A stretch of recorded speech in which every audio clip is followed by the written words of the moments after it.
Hi அனைவருக்கும் வணக்கம். நான் உங்கள் ஆதிச்சுடன். நம்ம ஆதிரையில இன்றைக்கு இன்னொரு சிலையும் பார்க்க போறோம். கஜலட்சுமி தாயாரின் திருவுருவ சிலை.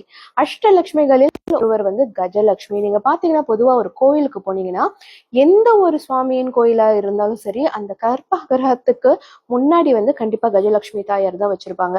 ஏன்னா எந்த ஒரு காரியத்துக்கும் சரி, ஒரு வழிபாட்டிற்குமே சரி, கஜலட்சுமி தாயார் ரொம்ப ரொம்ப முக்கியமானவர் அப்படின்னு சொல்லுவாங்க. ஸோ இந்த சிலை நீங்க பாத்தீங்கன்னா ரொம்ப அழகா கீழே ஒரு பீடம் கொடுத்திருக்காங்க.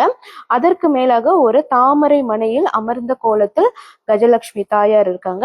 இரண்டு பக்கங்கள்லயும் நீங்க பார்க்கலாம் யானை இருக்கும். வலதுபுறமும் இருக்கும், இடதுபுறமும் இருக்கும். ஸோ அதனாலதான் அவங்க கஜலட்சுமி தாயார் அப்படின்னு. செல்வ வளங்களை அள்ளி கொடுக்கக்கூடியவர் கஜலட்சுமி தாயார்.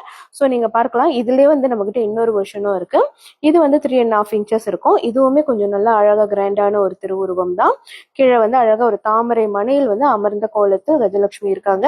இரண்டு பக்கங்கள்லயும் இந்த யானைகள் இருக்கு. இதுல இன்னொரு ஸ்மால் வெர்ஷன், இது நீங்க கார் டேஷ்போர்ட்ல வைக்கணும்னா கூட தாராளமா வைக்கலாம். ஒரு 2 inches தான் இருக்கும்.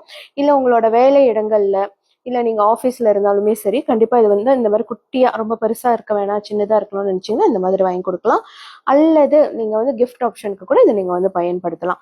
எல்லாமே ரொம்ப ரொம்ப அழகா அபிஷேகத்திற்கு உரிய நல்ல ஒரு தரத்தில் இருக்கக்கூடிய சிலை வடிவங்கள். ஸோ யாருக்கெல்லாம் வேணுமோ உடனடியாக கிராப் பண்ணிக்கோங்க. நன்றி, வணக்கம்.